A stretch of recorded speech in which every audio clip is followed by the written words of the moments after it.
तुझसे मिलने अरे तुझसे मिलने आ जाओ कहना बोलना हल्के बजाओ क्या तुझसे मिलने आ जाओ कहना बोलना हल्के बजाओ क्या तुझसे मिलने आ जाओ बोलना हल्के बजाओ क्या अरे मेरी रानी को ससुराली को लेके जाओ क्या मेरी रानी को ससुराली को लेके जाओ क्या आज तुझसे मिलने आ जाओ कहना बोलना हल्के बजाओ क्या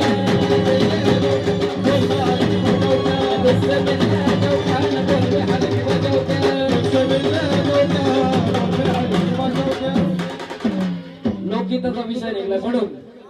सध्या असं झालंय पोरांचं